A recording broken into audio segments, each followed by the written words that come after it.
I wanted to do something a little different this time. Normally I create a song, produce the video, and send it out there into the universe. But I thought maybe some of you might be interested in knowing the process that I go through at creating a song. How do I arrive there? And so I've taken a song. This one hasn't got a name yet, but anyways, I thought I would show you the process, the decisions I made, good, bad, or indifferent. So we're starting off. This is a song. I'm going to play a little bit of it for you.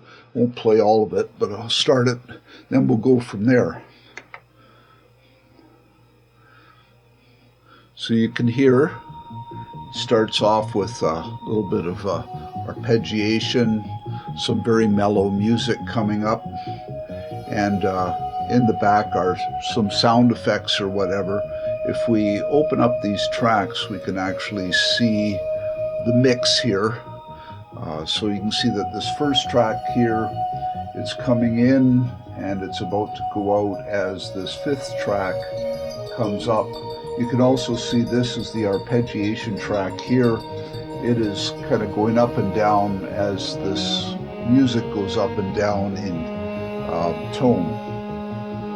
So you can hear the second part now. It's kind of a mellow cello-like sound, and the top one, of course, has disappeared. So that's the start of the process for this song. Now, it did not start this way at all. I sat down at this computer and went, I don't know what to do. I have no idea. And usually when I'm in that kind of state, I always think, I'll do something ambient, and I'll start with a pad. So I created a track, and you can see this yellow track up top. That was the first track I created. Now, if you listen to it, if we solo it, and there it is. That is obviously not a pad. So what happened was I started off with the idea of a pad. So if I show you this, I'll just create another track here, okay? Okay, we're going to create an instrument track, and I'm just going to call it my first pad, okay? So first pad, and we'll give it the same color, nice yellow. There we go, and we'll open it up. So what I did was I created this track, and then I put an instrument into it. So if we open up the browser here, I chose one of my Arturia tracks. I believe it was Augmented strings that I started with. So we'll bring that up there and launch it. And I just kind of went, okay, what am I going to do? Well, we'll choose pads, and we'll pick the first thing, okay, and play it, see what happens. So we'll put it in record mode. We'll just take this off, and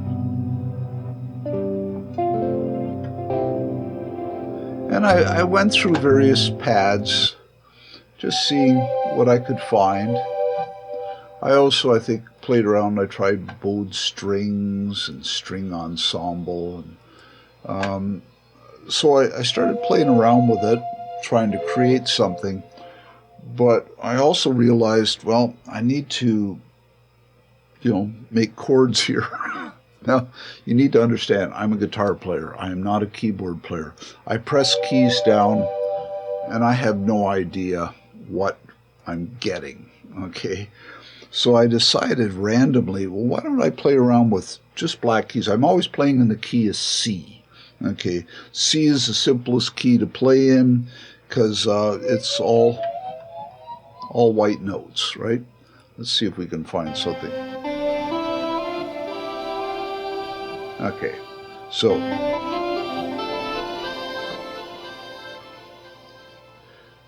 I decided, well, why not do the black notes? And so I created a chord.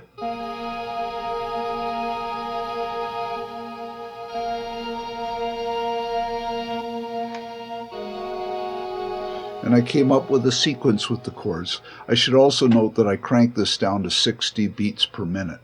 So I created this sequence, and we'll just quickly record something here. This won't sound great, but give you an idea of what we're after. Okay, so we go, let's go here. 2, 3, 4. 1, 2, 3, 4.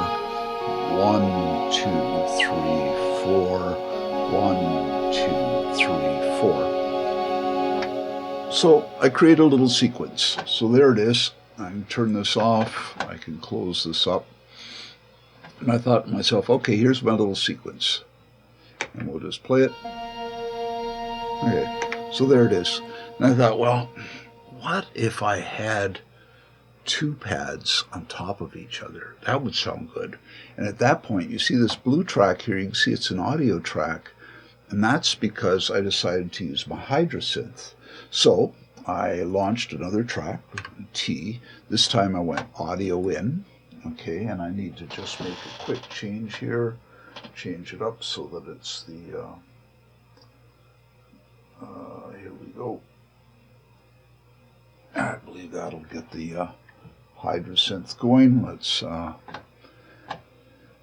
create the audio track. It's going to be stereo, and it's going to be 1 and 2 going in, and we'll hit record and see if we get anything. Okay, so we got lots and lots of audio there. I think I had compression on. Okay. Okay, so if we do the same sequence, which I've already forgotten, but anyways, we'll see what happens here. So we'll press record, and we'll get going, and we'll see.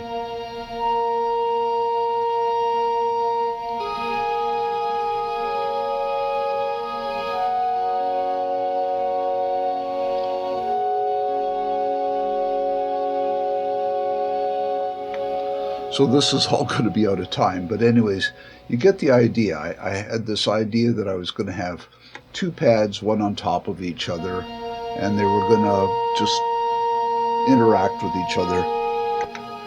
Well, I fiddled and I diddled and I tried different settings. I hit browse on this and I went to choose by category, hit pads, and I just couldn't really find two pads together.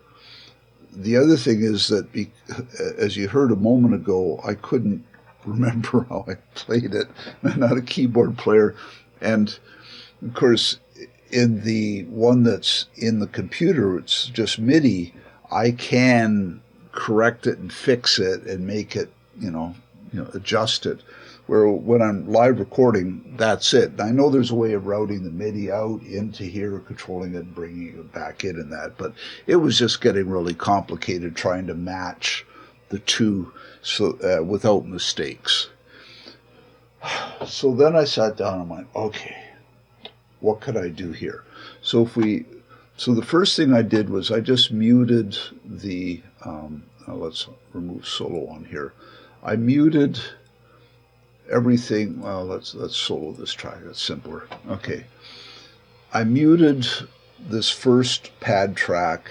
I deleted the second one, and I hit the sequencer or the ARP on my keyboard, and I think I hit latch on here. I found something I really liked in terms of an ARP, and this is what I ended up with. Now we'll just have to bring up the volume here.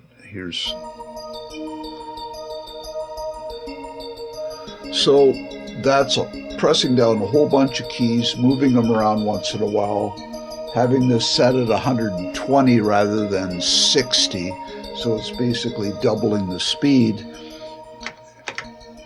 And I just let it go randomly, and you can see I don't use it. It doesn't come up very often. If we shut the browser out here, you can see it pops up at this point here,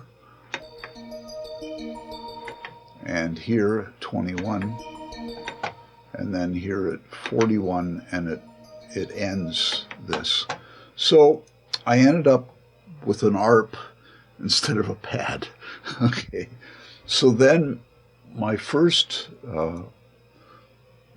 track, which was a pad, really didn't work anymore with the ARP. And so then I decided I would do something different. Now, I ignored it for the moment, and I decided, well, maybe I should add some bass to this. And so if we click on here, we can hear this track. And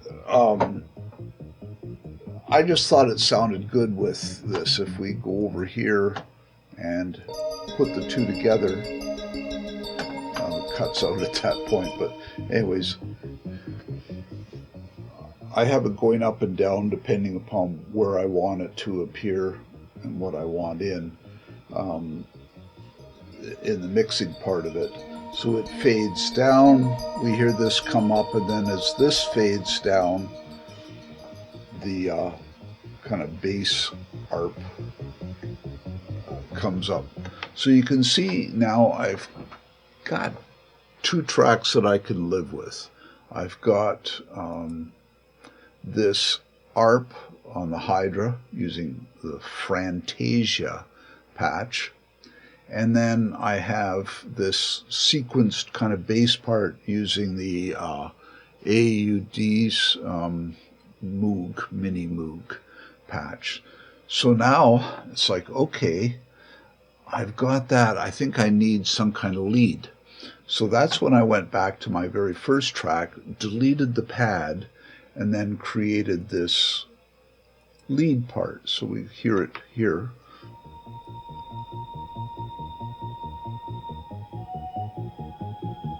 It's very haunting.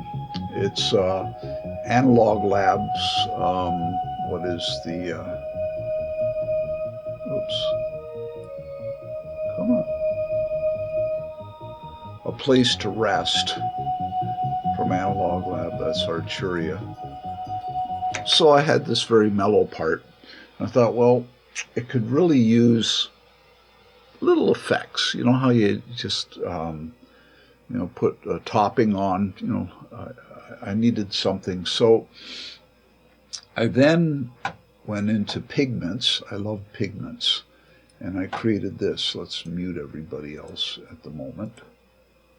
Okay, so...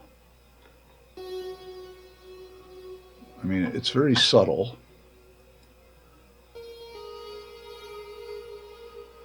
but in the background, they sound kind of interesting.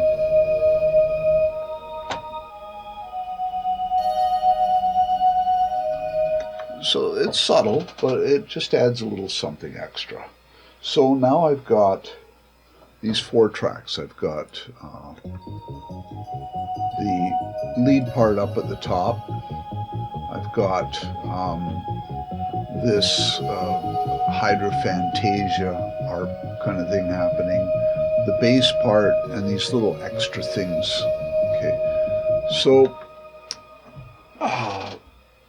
it got boring for me. Okay, it got boring, and I thought, okay, I need to maybe add a second part to, so I have 2 competing lead parts, and you can see here it opens with the top part, which is the Analog Labs, then that comes down, and up comes Falling Strings from Augmented Strings, okay, and it's kind of a cello part, so you can hear them crossfade. Let's get that going here. So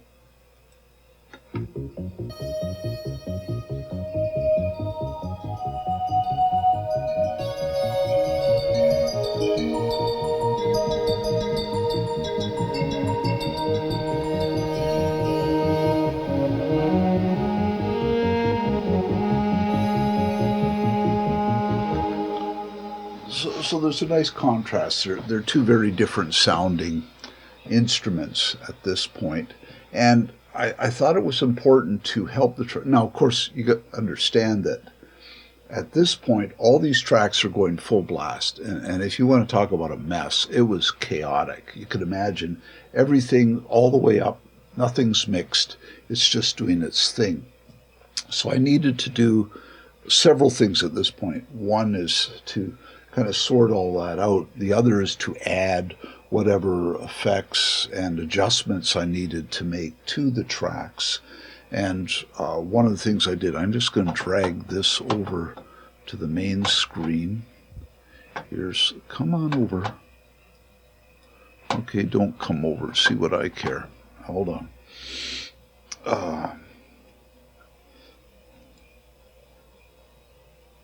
Bring the console up. And you're gonna stay over here. Okay, hold on. Bring you back over here. So you can see here on the console I have 3 effects tracks. There's reverb, expander, and delay. I really like TC electronics, so I have the TC 8210. It's classic reverb. I have their spatial expander, the 1210, and then I have their dynamic digital delay, the 2290. So I created one track here. Let's open it up. So this classic reverb, and I chose Guitar Spring. I usually use Amsterdam Hall. I really like Amsterdam Hall, but in this case, because of what I was listening to, I chose a Guitar Spring. And then for the expander, I chose acoustic guitar widened. It's subtle, and I know there's no acoustic guitar in this, but I like that, just that little bit of width that it provides. It's clean, it's simple, just a little bit of expansion. And then the delay, which I struggle with this thing, okay, because it's way more than a delay. It creates all kinds of phenomenal, things like chorus and flanger and everything. It does way more than just delay. I chose something called ringing out, which I felt really added something extra to it. So I added those for effects. I also, if we expand this up, added some effects to different channels. The first channel I started off with Pro EQ, so that's the one that's the lead part that opens it, and found that I really didn't need to EQ it. It was all right. The next one is the Augmented, and it didn't need anything. But here, the Hydra, which is the ARP, off of here, I send it to the reverb to give it a little bit of reverb. Then there's channels that are showing up here that I just created so we can ignore this first pad. Then the Moog, I did a lot to it. I ran Shep's particles. I really like the parallel particles. And so I ran that, and then I added some Vibe analog machines. In this case, I used the Vintagize, whatever you want to call it. I added a Pultec with some sub bass because I wanted more bottom end. And then I added the MS-20 filter to add a little bit of movement to it. So I did a lot to that track to give it some more. I also ran it to the expander and the reverb. And then the next track is those little accents, the little crystals, as it's called, 8-bit crystal. I gave it its own dynamic delay. It needed something different. So it's chorus, pan, and tremolo, because I wanted to move them around. I wanted to add a little bit of extra movement within them with the trem, and also some chorus to fatten it up a bit. So I gave it its own, and then I also sent it to reverb and expander. Now the falling strings, that's the cello part that it moves over to, or no, actually, sorry. The falling strings is great. I'm losing track of where I am. The falling, yeah, that's the cello part. Sorry. Bring the console back up. It is. I brought it in the LA2A. I wanted a little bit of compression on it, but I wanted kind of a gentle compression with it. And I sent it also to the delay, which is. Oh no, I didn't. I shut it off. I decided in the end it was too messy. So I have the delay off here. I also have the delay off on the 8-bit crystal. So I added those effects. I'm just going to put this back over here to my other screen. So I added these effects, and then I did my mixing. And I made some decisions. So for example, when it crosses from this part up here over to this part here, the crossover really wasn't interesting or dynamic enough. And so I let the ARP come in.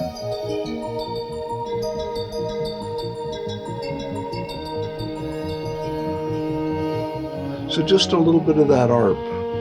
And I did the same coming out of this. So it comes out of here, it goes into the ARP,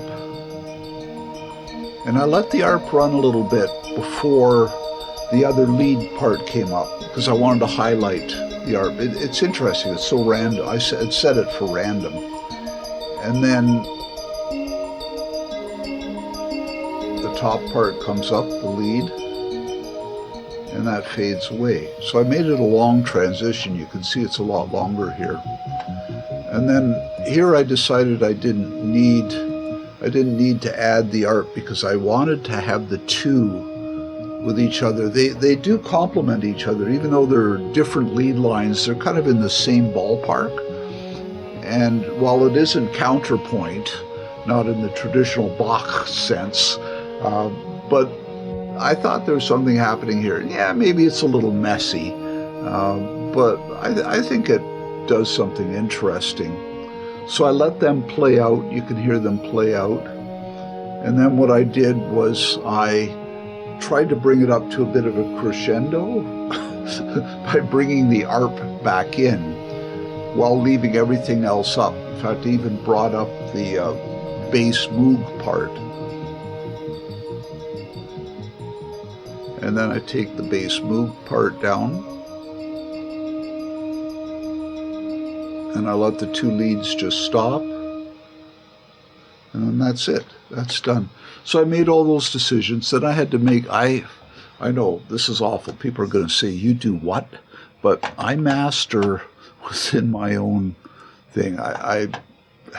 So what I do is on my output, I put the things in that I think are going to make a difference. So first, let's stop this. Okay. So the first thing I do is I just put in a little bit of a limiter. It's a waves limiter. Just take it down, 1. I've got this all set to it, so I can change that up. But so I just 0.9. There we go. And then I have the black box. I really like what the black box does. It's just really cool. So I have it set for master mud reduction because, as I said, it was sounding kind of muddy. And then I made some adjustments on it. I have it all programmed here to the Atom SQ, so I can turn the frequency. I can change it from low, high, flat. So I set it to master mud reduction, and then I did some manual adjustments as well. I also put in the Manley variable mu and chose the master bus mix, and that I didn't touch. I just said, okay, you do your thing. I usually put in the ATR, ATR 102 by UAD as well, but this one I didn't think it really needed that. I use Ozone 11 for my mastering. Because I'm not a master, I let it do its thing, and then I'll make adjustments. I'll go in and say, okay, you can see it took a lot out of the middle with the equalizer. I'll often expand the imager, take that up, and then the stabilizer, dynamic EQ, minimizing, because it isn't playing, you can't really see anything. But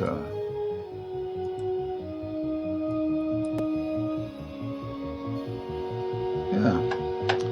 And then I have another limiter on, and that's, try to just take out 1 dB just to make sure it doesn't redline. And then finally I have the, I'm using, let's stop this. I have the Biodynamic, I can never remember, DT990 Pros, and I'm using their headphone calibrator, loudspeaker emulator, whatever, and it is amazing the difference it makes. I don't know whether my mixes are any better or not, but you sure hear the difference with it. So I have that as the very last thing so I can hear that. And that's how I arrive at these things. Let's get this back over where it belongs. There. I had no idea what I wanted to do, so I kind of defaulted to one of my many defaults. Sometimes it's pull out an acoustic guitar, whatever, and decided I'm just going to do a pad. And so I tried to make a pad. Well, I thought, well, it needs a second pad. You know what? Neither of them are working for me. Well, maybe I need an ARP. That's one of my other choices. If I don't do a pad, I'll do an ARP, or, as I said, acoustic guitar. And I just started going back and forth with it. Created an ARP sound that I really liked, and then I decided it needed a lead part. Okay, that sounds nice over top. Brought in some bass, needed some bottom end, so I chose the Moog, and again I ran that I ran that as a sequence. I guess I was playing that out. Then just went from there, adding some 8-bit crystal, just a little bit. It's very subtle in the background. Finally, a second lead part, because it was getting boring just listening to the same lead part all the way through. So I chose to do a second lead part and then alternate them and then bring them both up towards the end. And then I went through the mixing stage a number of times because I was not entirely happy. It was so chaotic and I added things, I took them out, got a little messy and blurry, but that's where we're at.